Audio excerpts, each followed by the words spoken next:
¿Se escucha bien? Bueno, muy buenas noches a todos y a todas. Quiero agradecer la invitación que me hiciera llegar Daniel, también Graciela y también en la agrupación de científicos autoconvocados que estamos aquí, que están aquí, para recordar un episodio, diría, icónico de nuestra historia, la noche de los bastones largos. Recién cuando escuchaba a Daniel, que refería de la introducción que Horacio González hiciera y la memoria que él tenía de aquella noche, debo decir algo, como yo soy un poquito más joven que Horacio, mi registro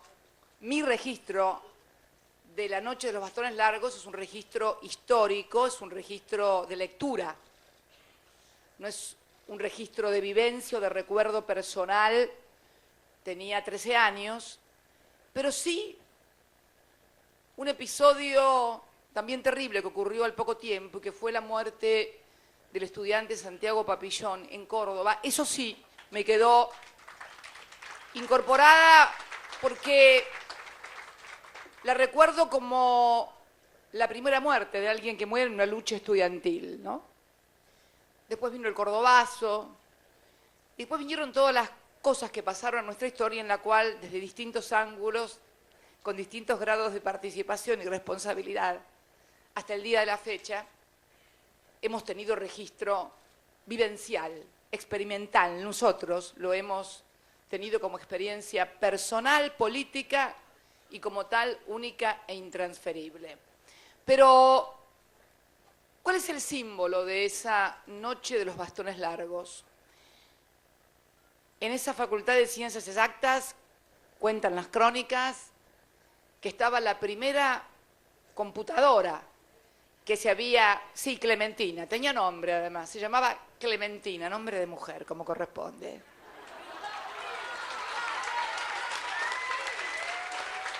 Y claro, no podía ser de otra manera porque el vicedecano de Exactas era Sadowski, y que es el padre de la informática, de la computación en la República Argentina. Ese Sadowski que todavía creía que el conocimiento, que el saber eran dignos de respeto, y enfrenta a los que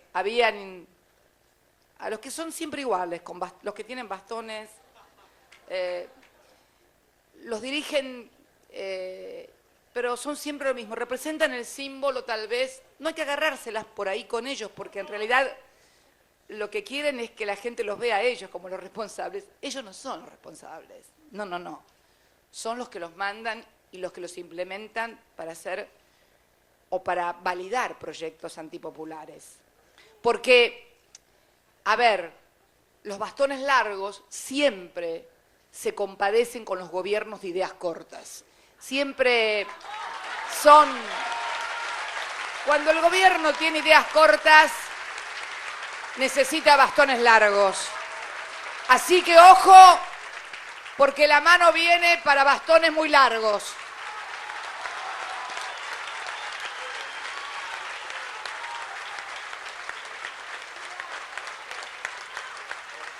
Y la verdad que cuentan las crónicas que Sadowski lo enfrenta al jefe del operativo, a uno de los jefes del operativo, y le dice: yo soy el vicedecano. Pensó que eso le daba el pasaporte a que no le pasara nada. Le dieron 2 palos en la cabeza y se la partieron. Y Clementina, que había sido la primera computadora en Latinoamérica, creada en una universidad nacional pública y gratuita, quedó arrumbrada en algún lugar. Y la pregunta que uno se hace frente al desarrollo científico que había alcanzado, porque lo curioso es que vivíamos en una democracia imperfecta, el golpe no era contra una democracia perfecta. Las grandes mayorías estaban proscriptas. Esto no lo podemos ignorar. Se iba a elecciones, entre comillas, con el peronismo proscripto. Pero el golpe del 66 y la noche de los bastones largos significan también la aparición de un modelo retrógrado de pensamiento y de país. Recién veíamos la imagen de Arturo Frondizi, un intelectual, su hermano Ricieri fue rector del rector, o acá el rector, ¿no? Fue rector Ricieri, ¿no? Su otro hermano, Silvio, fue asesinado en La Plata por la AAA, una familia de intelectuales. La Argentina seguía creciendo intelectualmente en la universidad pública y gratuita, con su gobierno tripartito. Luego los peronistas, en la década de los 70, nos reíamos de los centros de estudiantes y le decíamos la islita democrática. Los chicos tienen la islita democrática, pero la gente no puede votar. Esta era una vieja pelea de centros de estudiantes, tampoco quiero trasladarla acá, por favor. No es el momento para iniciar este tipo de discusiones que están superadas y que deben ser superadas. Esas y toda otra discusión que no sirva para la unidad del campo popular. Esto también hay que tenerlo claro. Pero bueno,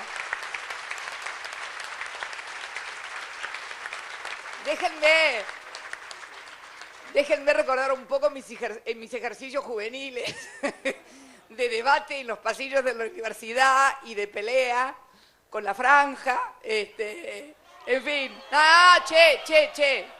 ¿Qué dije? Unidad del campo popular, por favor. Se va a lograr, porque también en algún momento los van a tocar, porque estos gobiernos definitivamente tocan a todo aquel que quiera pensar o que quiere imaginar un modelo diferente de sociedad. Pero digo, Clementina quedó en el olvido, y en el olvido también quedó lo que podría haber sido un desarrollo científico y tecnológico de punta en la República Argentina, encabezado por esta facultad, que si bien es de ciencias sociales, explica los fenómenos. Hay una tendencia por allí, una tendencia en algún momento a despreciar a las ciencias sociales. Yo creo que tenemos que darle hoy especial desarrollo, porque yo creo que tenemos que construir y que aprender y comprender y entender qué mecanismos también se mueven desde lo psicológico, desde lo individual, sobre cada uno de nosotros o sobre cada uno de nuestros compatriotas, para que en determinado momento segmentos de nuestra población, sectores de nuestra población, terminen obrando en contra de sus propios intereses. En algún lugar alguien esto lo tiene estudiado y opera desde lo mediático, desde lo científico y también apelando a las individualidades que tiene la condición humana. Yo no se las voy a contar porque André Malraux lo hizo mucho mejor que yo, pero también es evidente que han indagado en la psicología de la gente para poder trabajar sobre eso y en algún momento producir una suerte de divorcio entre la experiencia de los sectores populares, de los sectores medios, sus intereses para que esos sectores se divorcien del otro. Sobre esto ha pivoteado el desencuentro de los argentinos de los 200 años. Un poder muy pequeño, una minoría muy concentrada, muy poderosa, muy rica, que sabe operar con ayuda externa, obviamente, para que realmente los grandes intereses nacionales representados desde los trabajadores, los asalariados, los estudiantes, los comerciantes, los profesionales, los universitarios, en algún momento se produzca esa disociación y ellos puedan avanzar. Por eso me encanta este boletín de científicos y universitarios autoconvocados que pone la imagen y dice, no cambiaron, volvieron. Y realmente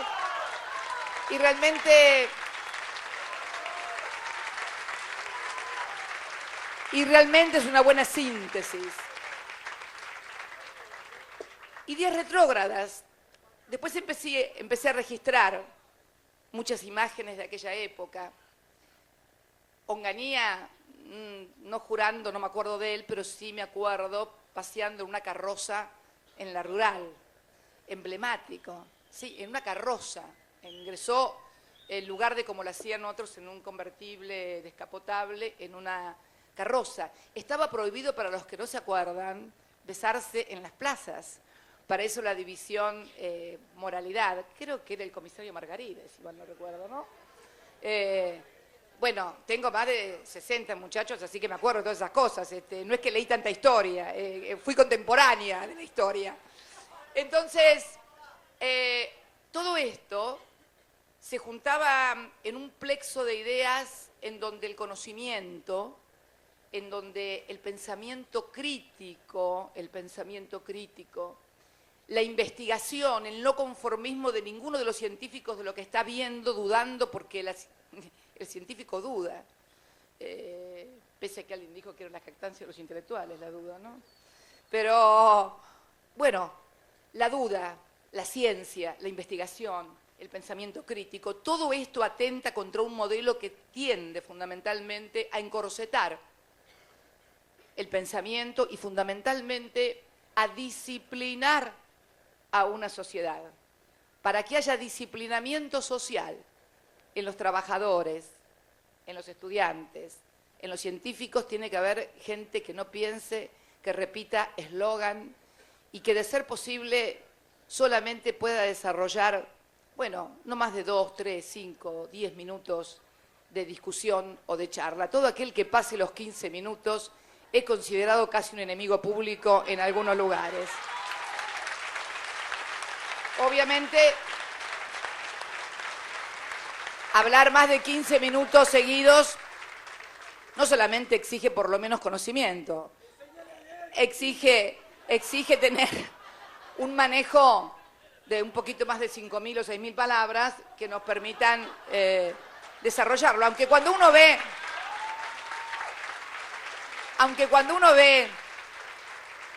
algunos comunicadores mediáticos hablar media hora en la televisión, también ve que tampoco es necesario tener más de 5.000 palabras o 6.000, porque siempre dicen lo mismo y lo repiten machacadamente, pero también tiene un objetivo, porque el machacar permanentemente finalmente es también una metodología. Por eso queremos recordar esta noche de los bastones largos, que fue un gran atraso, la noche del conocimiento de la Argentina, la clausura del futuro, en definitiva.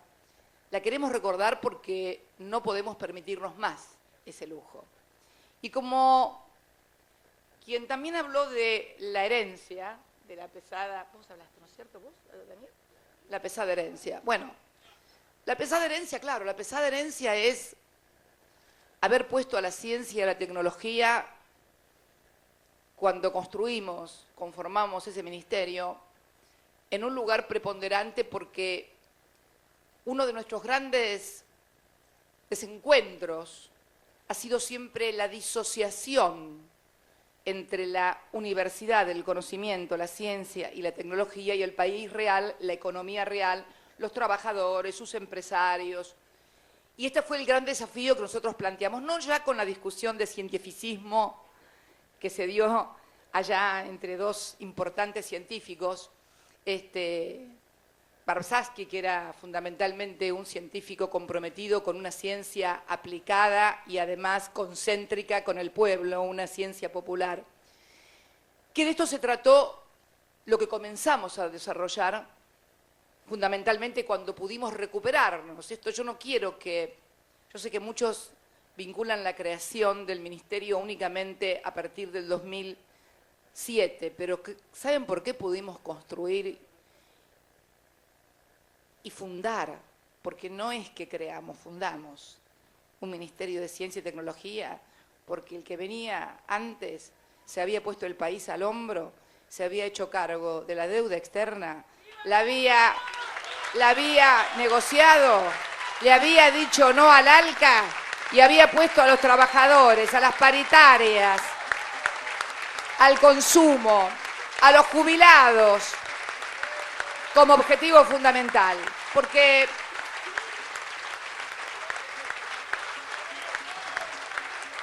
estas son las claves. A ver,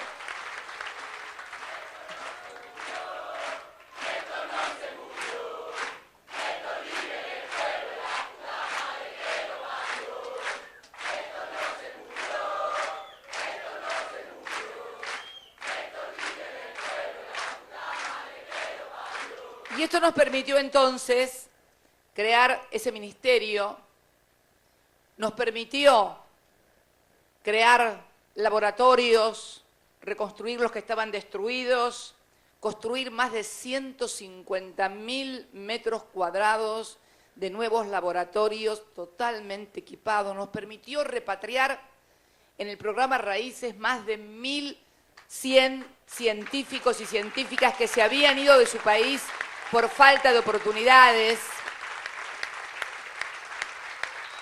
Nos permitió hacer crecer el presupuesto de nuestras universidades públicas, nacionales y gratuitas en más del 2.400%.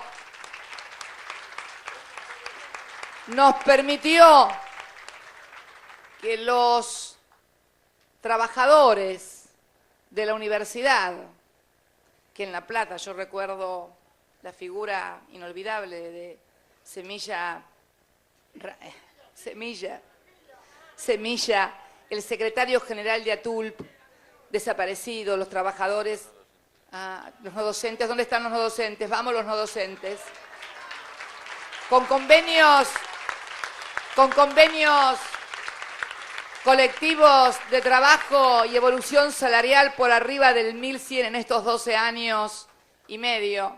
Lo mismo también para todo el sector universitario, los part-time, los full-time, para lo que es el CONICET, que multiplicó exponencialmente a sus investigadores, becarios y también sus salarios, porque es evidente que hemos logrado la incorporación de becarios, de investigadores, porque hemos mejorado los salarios. Ni qué hablar de los proyectos del ARSAT. Cuando lanzamos al espacio el ARSAT número 1, sentí realmente que estábamos transformando la historia. A mí son esas cosas, son esos hitos que escapan a la ciencia, no son únicamente una construcción de la ciencia. Son una construcción. Lavarropas tienen alguno en la cabeza, no te hagas problema. Era una construcción porque cuando logramos que nuestras universidades, que las sostiene el pueblo, porque esto es también el contrato que todo universitario egresado de una universidad nacional pública y gratuita debe tener con el pueblo. Por cada uno que sale egresado de esta universidad también aumentamos en un 93% el número de egresados de lo que egresaban en el año 2001. Por cada uno que se recibe en cada facultad pública, tenemos cientos que tal vez nunca puedan ingresar a esa facultad. Por eso hay un deber. Yo siempre sentí, como egresada de la Universidad Nacional de La Plata, una obligación para con el pueblo de devolverle parte de lo que ese pueblo había pagado en mi formación y en mi educación. Este es el compromiso que deben tener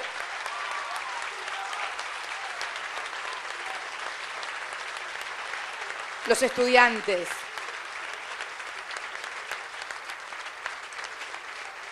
Por eso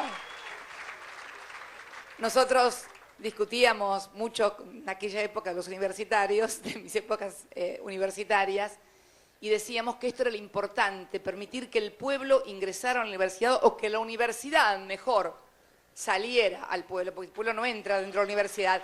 En cambio, la universidad sí debe ir al pueblo. Y por eso surgen las extensiones universitarias, las consultorías barriales, los consultorios medicinales también en los barrios, en las villas.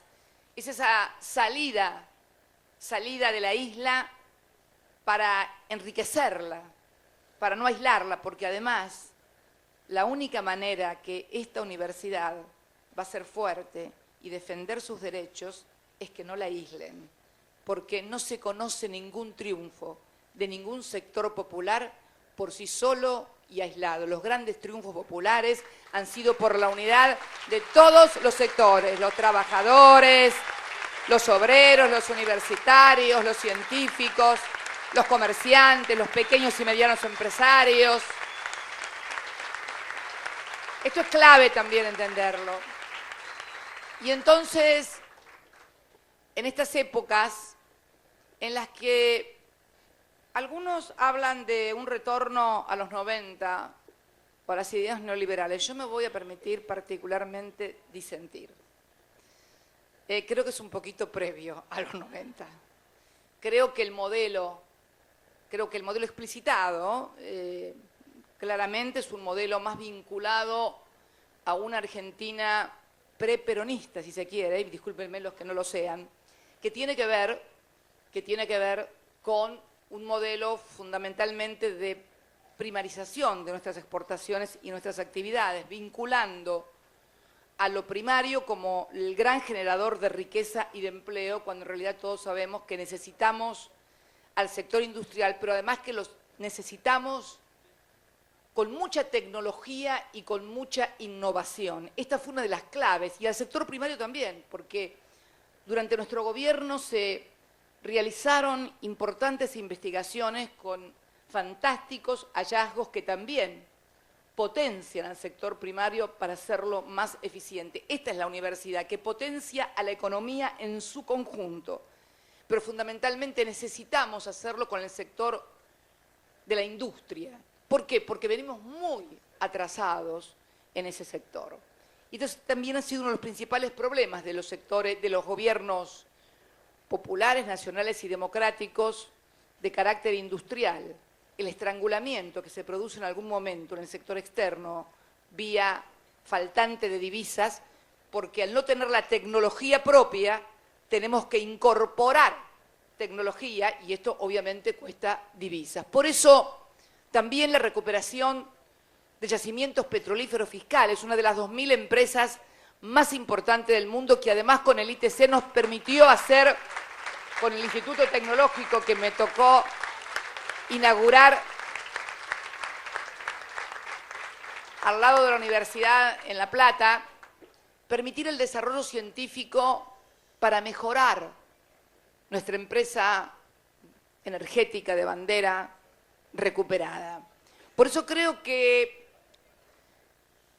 la pregunta que nos tenemos que hacer los argentinos es, cuando muchas veces se quejan de que la industria no alcanzó el desarrollo, que pese a la protección tiene grados de obsolescencia, ¿qué hubiera pasado si este proceso que habían iniciado estos hombres de conocimiento, valor agregado, con esta primera computadora?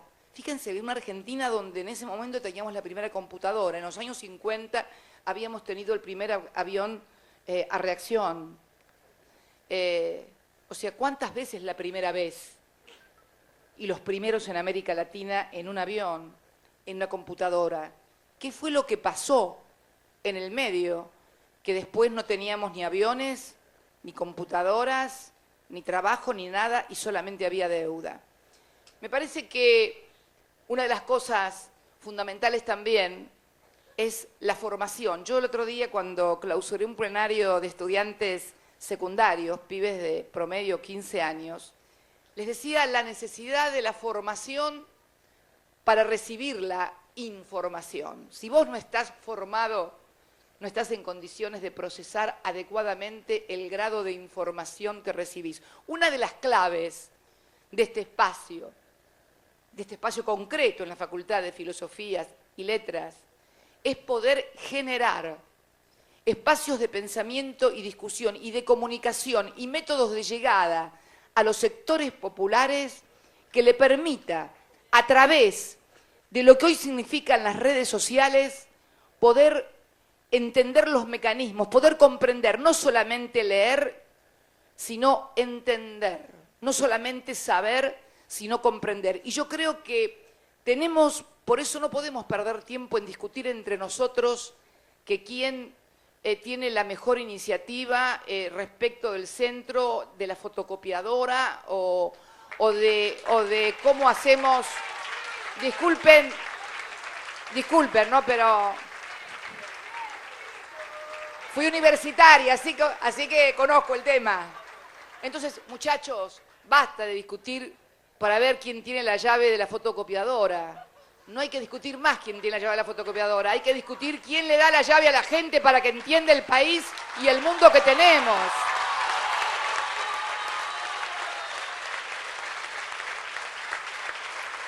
los estudiantes,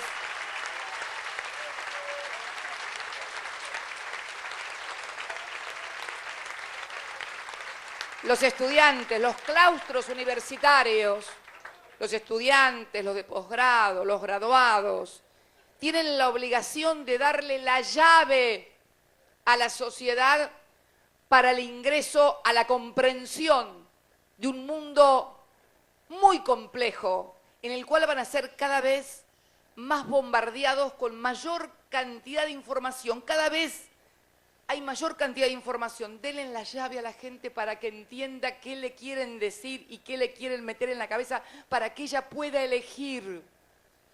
A nosotros nos la dieron. Nosotros no creíamos nada de lo que... Miren, estaban prohibidos los partidos políticos. Hoy los partidos políticos funcionan. Funcionan. Formalmente funcionan. Abren, afilian, van a elecciones. Bueno, funcionan. En la época nuestra no funcionaban. Estaban prohibidas la actividad política. Además, había un ambiente muy opresivo, no de las características, bueno, también es decirlo, de lo que se vivió a partir del 76, que fue una etapa sin precedentes en materia de dictadura en la República Argentina. Este señor de los bigotitos, que ustedes lo vieron jurar, al lado de lo que vino después, no es que justifique nada, por Dios, ni estoy diciendo que era bueno, no, para nada, pues ya mañana me dicen, Cristina dijo que Onganía era bueno. No, no me pongan ese título, no lo pongan en el videograf, pues se lo voy a desmentir. Pero me refiero, y todos saben de lo que estoy hablando, las características de lo que fue el proceso genocida iniciado en 1976. Pero les contaba que no teníamos redes sociales, no teníamos celulares que fotografiaran lo que estaba pasando en cualquier parte del mundo. Teníamos únicamente diarios, televisión en blanco y negro, porque recién en el 78 con el Mundial vino el color. Sí, veníamos en blanco y negro, además, en unos catafalcos así grandes de televisor, donde nos decían que todo estaba fenómeno, que el tirano jamás iba a volver, y donde los diarios decían cualquier cosa. Nosotros no creíamos nada. Ni siquiera le creíamos a los profesores en el secundario las cosas que nos decían. Yo le discutía todo a todos. Y eso que iba a colegio, hice 1 y 2 años en colegio público y los últimos 3 lo terminé en colegio religioso. No importa, discutíamos todo. Entonces, ¿por qué discutíamos todo? Porque habíamos sido formados en una estructura educativa no memorista, enciclopedista, con todas las críticas que la enciclopedia recibió, pero que nos sirvió para darnos una visión global, no sectorial, del mundo, y además también el contexto obviamente internacional, que no lo podemos obviar. Estamos hablando del Mayo francés, donde decían los estudiantes en las barricadas de París, si no nos dejan soñar, no los vamos a dejar dormir. Y el otro día vi una consigna en las fotos, ayer creo que fue, cuando el pueblo salió a abrazar a Eve.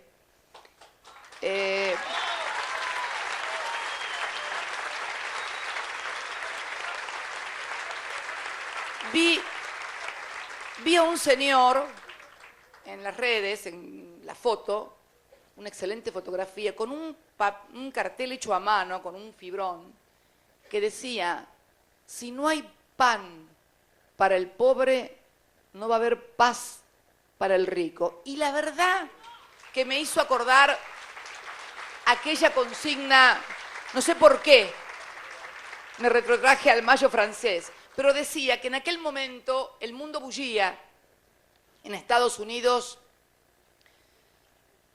se discutía la participación en Vietnam. O sea, ustedes saben que yo creo que Estados Unidos perdió primero la guerra adentro de los Estados Unidos y después, como no podía ser de otro modo, la terminó perdiendo allá en Vietnam. Pero primero la perdió adentro porque hubo un gran movimiento intelectual, estudiantil, social, que movilizaba el mundo, ¿no? Y creo que estamos en una etapa en donde tal vez, porque nunca se reproduce la historia simétricamente, es diferente, pero creo que también es un momento de grandes discusiones, es un momento de un punto de inflexión, porque, como dice un gran intelectual, es posible reproducir en algún lugar pequeño, reducido, en un país, condiciones de desigualdad que generen inequidad e injusticia en la sociedad. Lo que es muy difícil es sostener globalmente un modelo en todo el mundo en forma simultánea donde la regresión en la distribución del ingreso cada vez genere más miseria, más pobres, más excluidos, porque esto definitivamente no tiene viabilidad histórica. Las grandes transformaciones, los grandes cambios siempre se han dado en momentos en que parecía que nada podía cambiar. Y sin embargo las cosas cambiaron. Por eso creo que es muy importante que en estos espacios en donde se tienen las herramientas, donde se tienen los instrumentos para discutir, para debatir las cosas que verdaderamente importan, encontremos los métodos, encontremos los instrumentos para defender lo que siempre hemos sostenido, la inclusión social. Fundamentalmente porque, y por lo que estoy viendo, y porque además siempre ha sido así en definitiva, la inclusión que siempre nos remitió, sobre todo en los últimos 12 años y medio, siempre nos remitía exclusivamente a la categoría de la igualdad. En los tiempos que corren, esta inclusión no nos va a remitir únicamente a la categoría de la lucha por la igualdad. Nos va a remitir también a la categoría de la lucha por la libertad. Porque cuando hemos logrado un grado de inclusión y desarrollo social como el que ha tenido y hemos construido entre todos los argentinos, o casi todos al menos, en estos últimos 12 años y medio, el tema de la libertad comienza a ser también todo un tema. Por eso decía al principio, cuanto más cortas sean las ideas de un gobierno, más largos van a ser los bastones que van a tener para querer abollar, como decía Aquino, las ideas. Cuando recién quien era decano de Ciencias Exactas, Rolando García, relata que esa noche de los bastones largos, cuando ingresan a la universidad y ellos salen, se forman como dos hileras de policías que los hacen pasar por el medio a los palos. Yo le comentaba recién a Graciela, cuando veía esa imagen, era algo así como las orcas caudinas de los romanos. En Roma, el imperio, en las famosas orcas caudinas, te obligaban a pasar en el medio, ahí te molían a palos. Era como, no era el castigo únicamente, no era el que tuvieras dolor, era lo simbólico de agacharte, meterte por el medio de la fuerza con tus ideas y abollarte las ideas a palazos en la cabeza. Esto es el símbolo. Como era para los romanos también, la subordinación de los pueblos que esclavizaban, el que pasaran por las orcas caudinas. Por eso digo, y para no ser tan extensa, decirles... Ya voy por 5.000 palabras, me deben quedar 2.000 nada más. Yo creo que sí me preocupa mucho, sí me preocupa, y debo decirlo, porque sí me preocupa que ese inmenso esfuerzo que hicimos de retornar los científicos al país, cuando comienza un retroceso, cuando ese científico que lo único que quiere es tener el último el último aparato, porque es su vida, la necesita. Cuando necesita además un salario para mantener su vida, cuando además necesita los reactivos para poder investigar, comienza a no tener estas cosas, comienza nuevamente a pensar tal vez en irse. Bueno, muy bien, muy bien, muy bien. Y es bueno eso porque fue mucho el esfuerzo, pero siempre está el temor de que por allí muchísimos jóvenes que se inclinaron en los últimos años por las carreras exactas. Mi lucha por tener más ingenieros es muy conocida con los planes, y estoy en filosofía y letras, y soy de las ciencias sociales, y soy egresada de las ciencias sociales, pero necesitamos también tener ingenieros. Pero ojo, que logramos, no cualquiera, no sé.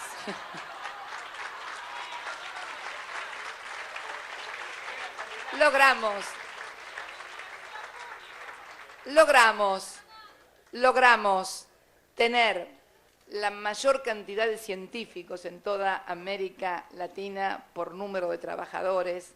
Crecimos exponencialmente en el lugar de producción científica a partir del año 2003. Tenemos logros muy importantes que hay que defender, que hay que cuidar y que hay que exigir. De la misma manera que el otro día los chicos secundarios de todos los sectores y colores políticos en la provincia de Buenos Aires se unieron para lograr el boleto estudiantil, yo les pido formalmente, moralmente, una palabra que no me gusta para la política, pero éticamente, acá me sugiere una compañera de filosofía, tenía que ser weberiana, Max Weber puro. Bueno, pedirles que por favor olviden hasta que logremos reconstruir la fortaleza de todo el espacio científico en la Argentina, de todo el espacio intelectual, todas las diferencias que puedan y que seguramente tenemos y tendremos, pero me parece que lo secundario o lo terciario debe quedar un poquito ahí y nos pongamos de acuerdo en 2 o 3 puntos y sobre esos 2 o 3 puntos trabajar codo con codo los claustros, los posgrados, los profesores, los estudiantes, los no docentes, los investigadores, los becarios, los autoconvocados, los no convocados, todos, en definitivo, y todas,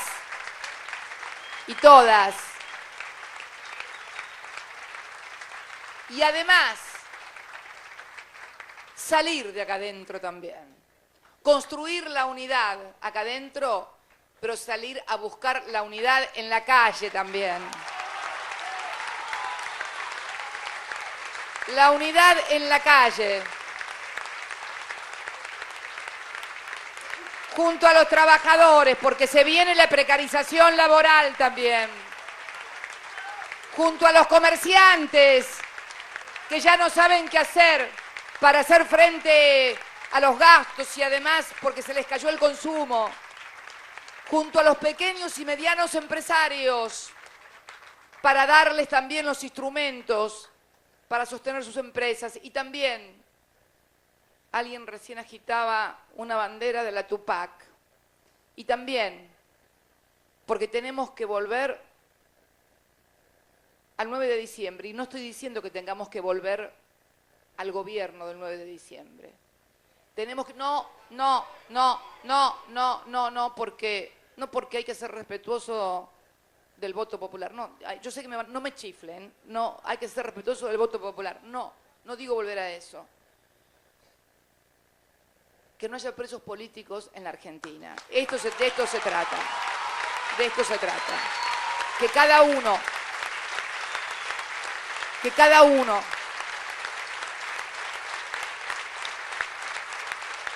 pueda expresar sus ideas, porque si tuviera, ustedes me habrán escuchado muchas veces durante mi gestión decir si me dieran a elegir de mi gobierno, lo que más me gustaría, bueno, yo por ahí elegí una cosa. Hoy, les digo, si tuviera que elegir lo mejor de los 12 años y medio, fue que todos y cada uno de los argentinos y las argentinas pudieron decir y hacer lo que realmente querían. Y ojo que yo fui uno de los objetos de algunos de esos deseos y de esas libertades. Pero ¿saben qué?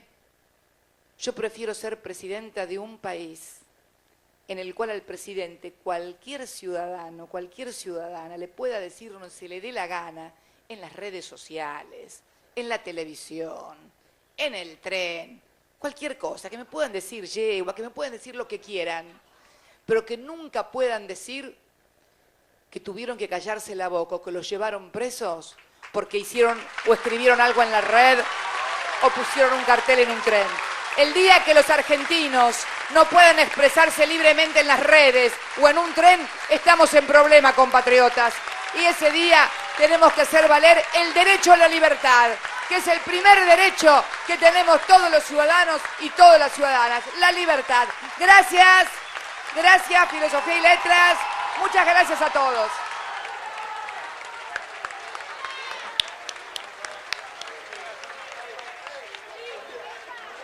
Les pedimos y agradecemos la presencia de la doctora Cristina Fernández de Kirchner.